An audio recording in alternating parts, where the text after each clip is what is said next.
Labadiena, mėly mano Patreon kanalo žiūrovai, YouTube'o, Facebook'o, TikTok'o ir kitų kanalų žiūrovai. Aš Vytautas Abraitis, gydytojas medicinos mokslų daktaras. Ir šiandien norėčiau panagrinėti, tokį savotiškai unikalų augalą, kuris rėžia akį mums visur, mes su juo visai bandom kautis, bet tai yra puikus pavyzdys, kiek mes mažai žinome apie savo aplinkos augalų poveikį mūsų sveikatai. Kalbu apie paprastą kiaulpienę. Anglų literatūroje vadinasi dandelion, lotyniškai Taraxatum officinale. Ir jos poveikis sveikatai yra trejopas. Pirma, detoksikuojantis, iš esmės veikia per kepenis. Antra, pagyvina peristaltiką. Trečia, yra antioksidantas. Aš remiuosi straipsniu kiaulpienės potencialas kovai su gastrointestinalinio trakto lygomis. Sisteminė apžvalga. 22 metų straipsnis, autorius Jeni Li, kinietiška pavardė, ir bendraautoriai.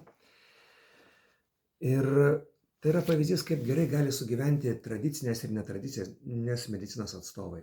Nes, tradicinės atstovai, ypatingai tokia yra agresyvioji susiformavus ten jų grupė, tai jie visus netradicinės atstovus medicinos laiko kažkokiais šarlatanais, neišmanėliais, o netradicinės medicinos atstovai, gal daugiau jų gerbėjai, jie tradicinius medikus laiko kažkokiais kavutės gėrėjais ar netgi kai kurie žmonių nuodytojais.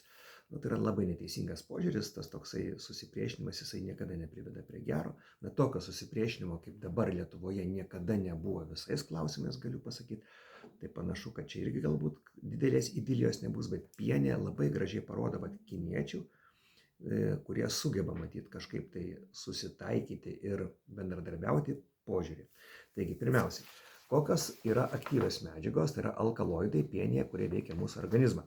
Tai yra taraksasterolis, kofeininė rūgštis, nežinau, ar turi kažkokį tai ryšį su mūsų kava, chlorogeninė rūgštis, liuteolinas, inulinas ir beta-sitosterolis.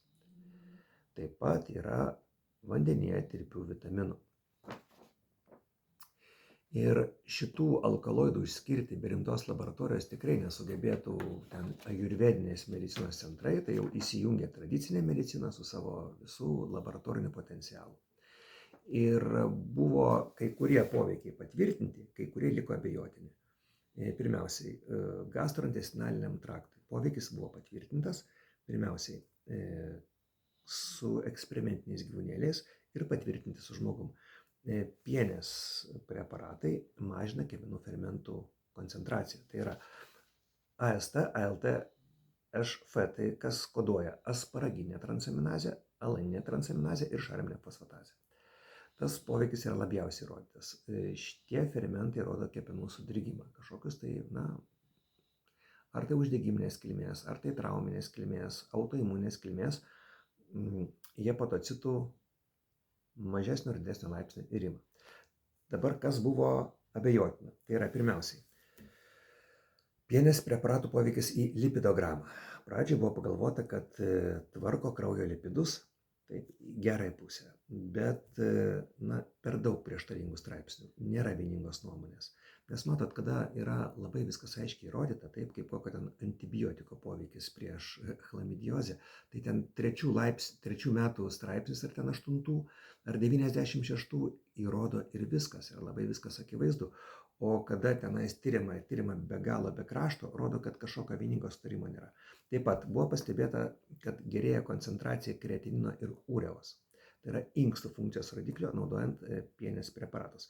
Tačiau taip pat yra ir paneigiančių straipsnių. Tas kraujo lipidograma ir inkstų funkcija kol kas nėra aiški. O poveikis į žarnyną yra tikrai įrodytas.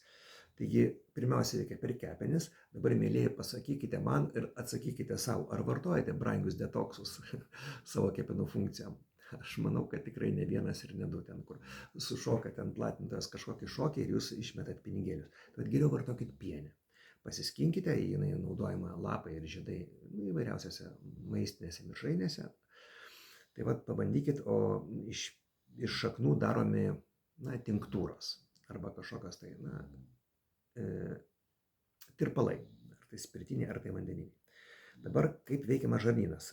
Inulinas yra polisacharidas, Tai yra pienės struktūrą laikanti medžiaga. Angliavandeniai, jie yra energijos kaupimo viena funkcija, tai yra sacharozė, fruktozė, gliukozė, ir kita atraminė. Pavyzdžiui, medžius laiko jų kamienus celiuliozė. Grybo struktūrą laiko chitinas, pienės laiko inulinas. Tai inulinas yra kaip ir skaidula elementariai valgant kažkokią tai augalinį maistą, taip pat yra žarnyną dirginantis poveikis, tai labai gerai suveikia prieš vidurių užkietėjimą. Antioksidacinis poveikis realizuojamas vitaminu C, kurio koncentracija didesnė negu daugelio citrusų. Bet tai čia, žinot, imamas svoris, nes suvalgyti tiek pienių lapų, kiek sveria vienas apelsinas, būtų ką veikti, taip ten gali ne jokai suviduriuoti, tai reikia kažkokio protingo pasirinkimo. Dabar kas yra silpnoji pusė? Silpnoji pusė, kaip ir su visais maisto papildais, tai yra pirmiausiai, tai yra įvairūs deriniai. Jie tiesiog mane kažkaip veda į neviltį. Aš radau labai gerą lentelę. Pirmadienį bandysiu pakalbėti menopauzės tematiką, o savaitės viduryje galbūt įdėsiu tą vitaminų, mineralų, tai yra biologiškai aktyvių medžiagų, sinergistinis ir antagonistinis poveikis. Suprasit, kas ką slopina, kas ką stimuliuoja. Ir pasižiūrėjau papildų sudėtį, daugybė yra tokių, kur sudėtos dvi antagonistinės medžiagos. Tai kam žmogui tą naudoti? Ir apskritai mano tokia svajonė papildų rinkoje, kad būtų tik po vieną medžiagą, žmogus žino savo silpnąją vietą, jisai pasidomi, ką jį veikia ir jis tą vaistą teisingą dozę vartoja.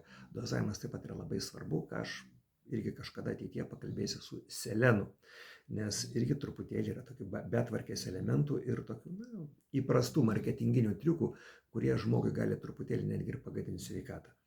Taigi, mylėjai, ar aš neužsikalbėjau? 7 minutės pats tas. Žodžiu, išeikite į lauką, pasiskinkite pienių ir nereikės jums brangių detoksų. Iki pasimatymo. Nesirkite.